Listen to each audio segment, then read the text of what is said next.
库尔斯克今日战报：空袭俄本土16州，莫斯科成乌军无人机后花园。乌军公布近3个月战果，乌军增援抵达，收复格罗基夫卡部分阵地。俄军在库拉霍沃方向展开前行攻势，意图下半年夺取顿涅茨克剩余区域。车臣督战队抵达哈尔科夫，收割友军。北约动向：瑞士转投北约，全力援助乌克兰。俄罗斯被迫修改核理论。精彩资讯即将开始。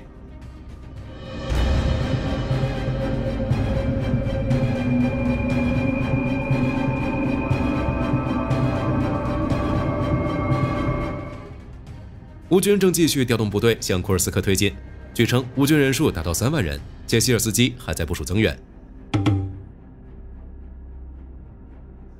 在苏加北，据战役地图显示，乌军在占领并巩固小洛克尼亚村阵地后，目前正向该村北部持续推进，同时也对周边地区如奈德诺夫村、卡梅舍夫卡村、奥尔洛夫卡以及马里耶夫卡进行了实权控制，进一步压缩俄军生存空间。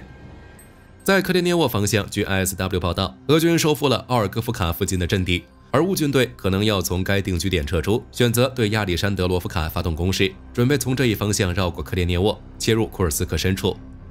在克列涅沃西南部的科马罗夫卡，乌军还实施了突击行动，在不断突进的同时，乌军俘虏了更多的俄军。在塞姆河上，不死心的俄军建立了第6座浮桥，试图营救被困俄军。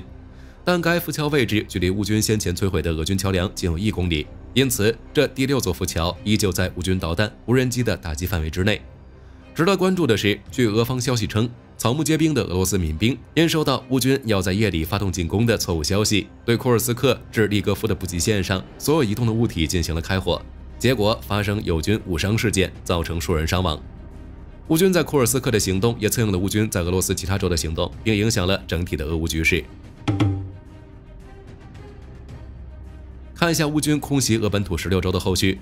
综合多方消息报道称，9月1日凌晨，乌军出动300多架无人机，其中158架无人机被击落，其余无人机则对以莫斯科为核心的庞大俄罗斯核心区域进行了无人机轰炸，且至少命中了7个目标，其分别为莫斯科普特尼亚炼油厂、沃洛达尔斯卡亚燃油库和管道分配设施、特维尔地区科纳科沃区国家发电厂、卡什尔斯卡亚区国家发电厂、发电厂附近的天然气分配线，以及莫斯科河畔别列日科夫斯卡亚堤岸20号移动行政大楼和数座民用建筑物。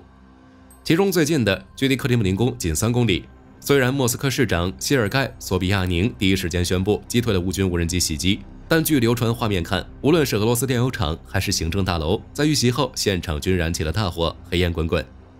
面对乌军无人机的袭击，莫斯科民众纷纷惊呼：“我们的防空系统到哪儿去了？”要知道，在莫斯科周边一共部署有22套 S300、S400 防空系统，以及近期部署的至少9套铠甲 S1、S2 系统。按理说，这些防空系统足够覆盖莫斯科关键设施了，但结果却无法防御乌军并不高端的无人机，这足以说明很多问题。怪不得土耳其愿意放弃向俄罗斯采购 S400的计划，转向美国购买 F35战机。恐怕俄罗斯的防空系统在国际军火市场上已无人问津。此外，在别尔格罗德州9月2日凌晨，俄军对哈尔科夫、苏梅、基辅等地发动导弹袭击，造成当地基础设施受损，多人受伤。其中在基辅，据乌方消息称，乌军击落了来袭的10枚巡航导弹和10枚弹道导弹，相关损失正在进一步澄清。同时，乌军也第一时间进行了复仇打击。9月2日上午，乌军向别尔格罗德发射多枚导弹实施报复。据流传的现场画面显示，别尔格罗德州多地发生爆炸，并伴有大规模火灾。目前，俄罗斯消防员正奔赴多地进行紧急救援。这几天，乌军算是让俄罗斯人真切感受到了乌克兰人的遭遇。至于罗斯托夫州阿尔塔斯油库大火燃烧5天后被扑灭，8个油罐完全摧毁，4个油罐有烧焦痕迹，损失正在评估中。普罗列塔尔斯克油库则燃烧了15天才被扑灭，俄损失巨大。除此之外，9月3日，该州的罗曼诺夫斯卡村因不明原因发生大火，详细情况有待进一步报道。乌克兰总参谋部公布了近3个月打击俄军装备的战绩。报告显示，过去3个月，俄军损失107520人，852辆坦克，1813辆装甲车，外加4452门火炮系统和152套防空系统等武器。特别刚过去的8月，乌军摧毁俄军的火炮数量就高达1517门，这也是自俄乌战争以来第2高的月度纪录。来看看战场消息，顿涅茨克战区俄军放缓红军村方向进攻，但加大了在库拉霍沃方向的攻势。同时，俄军还从乌莱达尔、乌罗扎因等地展开攻击，其意图大概是想用下半年时间夺取顿涅茨克剩余区域。其中，在克拉斯诺霍里夫卡前线，有消息称乌军已经开始从克拉斯诺霍里夫卡、涅维尔斯克突出部撤出，因为那里目前只剩下一条补给路线。而俄军第5和第110摩托化步枪旅正试图突破乌军在克拉斯诺霍里夫卡西北部的阵地，向达热兰德鲁赫推进，从而切断这条道路。在帕夫利夫卡方向，据 ISW 报道称，俄军已沿00532公路推进至皮夫登诺顿巴斯卡煤矿，沿 T0509公路推进至普雷什蒂夫卡。有尚未证实的消息称，俄军对该村进行了一次大型机械化攻击。有分析推测认为，俄军正试图通过在弗勒达的西翼和东北、东翼进行前行运动，从而实现对这片区域包围。往北走是目前打得最为激烈的红军村的南翼战场。据 ISW 报道，由于乌军增援部队的抵达，乌军收复了格罗季夫卡西南部部分失去的土地，而俄军则集中力量攻打诺沃赫迪夫卡及其附近区域。据推测，俄军是想拿下乌军控制的马里尼夫卡，从而打通俄军通向谢底渡河的道路。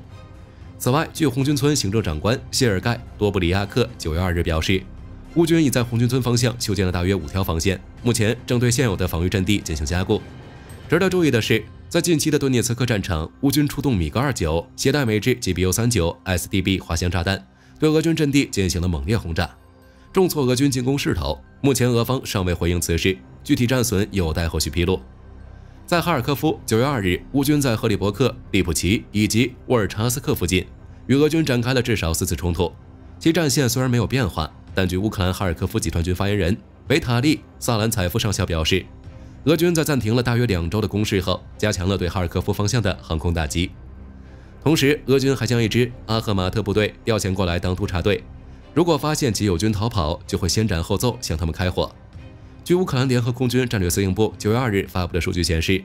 过去24小时，乌军造成俄军死伤1300人，摧毁了9辆坦克、26辆装甲车、10门火炮系统。瑞士国防部近日发声，建议放弃长期以来的中立地位。据美国政客网报道，目前瑞士正寻求同欧盟和北约合作，构建共同防御能力，并大幅增长军费开支。同时，瑞士军方还呼吁解除武器再出口的禁令，这是自1515年以来所没有的。据悉，瑞士保持永久中立国已经500多年了，甚至在第2次世界大战期间，这种情况也没有发生改变。如今却因乌俄战争发生了变化。因此，若是瑞士最终选择放弃中立国地位，转投北约，其无疑也将全力军援基辅。另一个可能倒向乌克兰的国家塞尔维亚，据 NEXTA 新闻报道，其已向乌克兰提供36架米格29战斗机为条件，换来了购买12架法国阵风战机的资格。目前，塞尔维亚官方尚未证实该消息，但在此之前，塞尔维亚就已向乌克兰卖出了多款武器系统。这一做法自然也曾招致俄罗斯方面的强烈反对，但塞尔维亚并没有理睬，仍在向乌克兰出口武器。在解除武器禁令方面，捷克方面则明确表示，捷克对乌克兰援助的武器装备没有施加任何限制。但捷克外长利帕夫斯基同时坦言，具有战略远程打击能力的武器并非来自捷克。此举也被视为捷克向美国乃至北约呼吁解除武器限制的最新发声。此外，丹麦首相梅特·弗雷德里克森证实称，丹麦的 F-16战机已抵达乌克兰，并强调为此感到极度自豪。而另一个援助了 F-16的荷兰也表示，正在向乌克兰交付28辆维京履带车，并提供了相关训练。而且他俩还是最早宣布允许 F-16战机飞入俄罗斯领土发起进攻的国家。对于库尔斯克战役，《华尔街日报》近日就发文表示，这是一场无核国家实现占领核国家领土的壮举。报道称，这在以前是不可能出现的事情，而且这也让核升级理论家数十年的工作完全白费。毕竟，在此之前的几十年，核升级理论家一直认为，拥有核武器的国家基本不会遭受攻击。但库尔斯克战役的爆发却颠覆了这个认知。乌克兰不是核大国，武器装备也不如俄罗斯强大，但仅只用3周时间占领库尔斯克超1300平方公里区域，且占领区面积还在不断扩大。而且库尔斯克战役的成功还多次打脸俄罗斯。如俄罗斯曾多次表示，当国家主权或领土完整受到威胁时会动用核武器。但如今乌军占据了俄罗斯大片领土，结果俄罗斯否认乌军越过红线。俄罗斯画下的红线也从保护领土完整转变为如今欧美不得解除武器限制。不得不说，自2022年全面开战以来，俄罗斯的红线就十分灵活，没人知道其底线究竟在哪里。或许正如很多人所说的那样，核武器除了威慑之外没有其他用处，而俄罗斯不到最后一刻不会用这个王炸。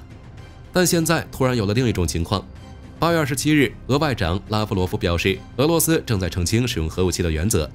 9月1日，俄副外长谢尔盖·里亚布科夫表示，俄罗斯将根据最近冲突和欧美的行动升级，改变其核理论和威慑文件，以求应对俄罗斯所面临的困境。8月31日，根据俄罗斯媒体报道，一架米8直升机在俄罗斯勘察加地区失联，飞机上共有22人，包括3名机组人员和19名游客。据悉，这架直升机原计划从马奇卡谢茨火山飞往尼古拉耶夫卡，但从火山区域起飞后，这架直升机便从雷达上消失，且并未发出过有关飞机故障的求救信号。事后，俄罗斯相关部门派出了另一架米8直升机进行搜寻。9月2日，据俄罗斯媒体报道称，已发现这架米8直升机的残骸，机上人员全部遇难。值得一提的是，这架米8直升机隶属于勘察加地区的勇士航空公司，该公司从事客运和旅游运输已有10多年。3年前，这家公司也有一架米8直升机在勘察加地区发生过坠机事故。据美国《星条旗报》8月30日报道，美海军约翰·麦凯恩号驱逐舰的指挥官卡梅伦·亚斯特目前已被解除职务，将返回华盛顿州埃弗雷特海军基地担任临时行政职务，后续将由第21驱逐舰中队副准将艾利森·克里斯蒂暂时担任这艘驱逐舰的指挥官。据悉，这艘驱逐舰隶属于罗斯福号航母打击群，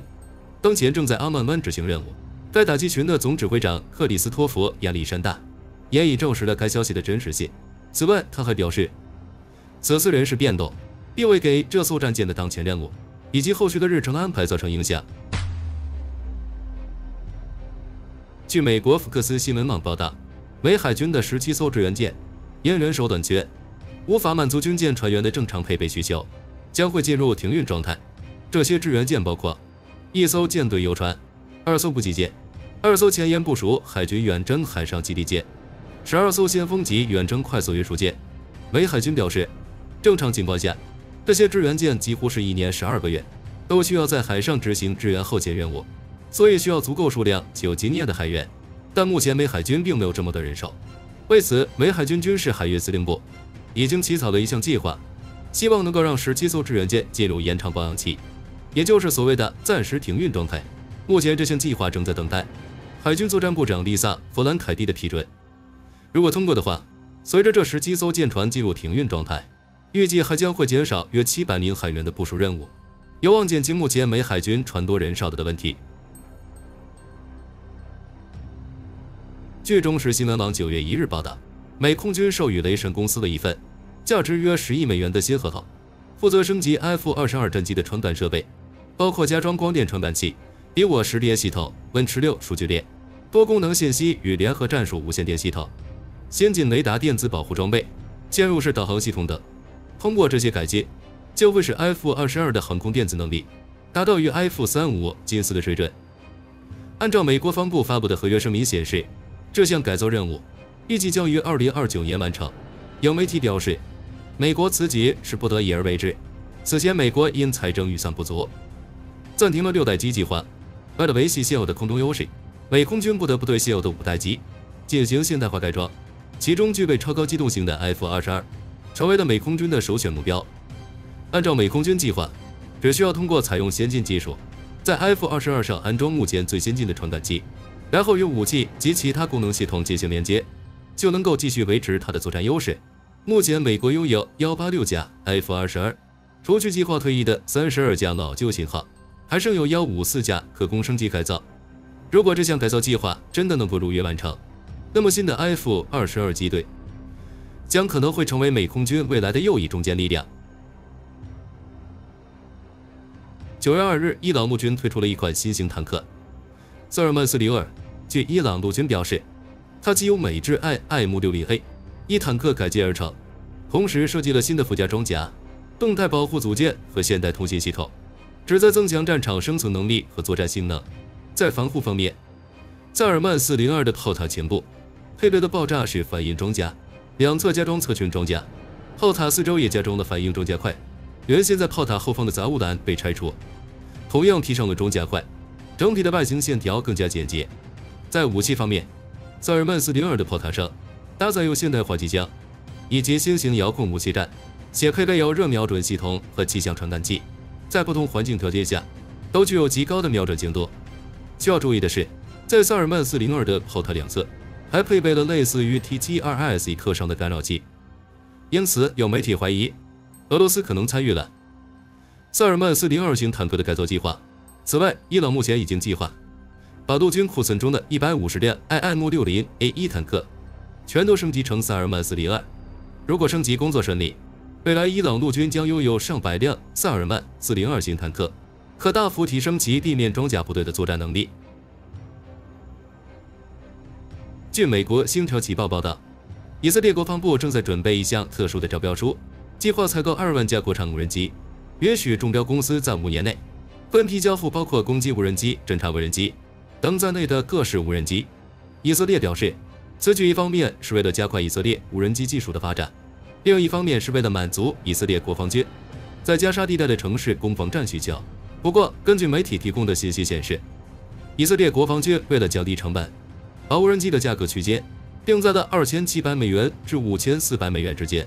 这个价格对于军用无人机来说，只能用便宜2个字来形容，因此导致目前仅有克斯滕德、俄博蒂坎等寥寥几家公司参与了此项竞标。另外，有媒体猜测，由于以色列国防部对这批无人机的价格要求过于低廉，其国防科技巨头埃尔比特公司和拉斐尔公司大概率不会对该项目进行投标。这也就意味着，以色列此次能够获取到的无人机，在配置方面可能不是顶级，将主要依靠数量来维持战术优势。好了，本期内容到这里就结束了。大家认为瑞士转投北约的可能性有多大？欢迎在评论区留言。我是火力军，下期再见。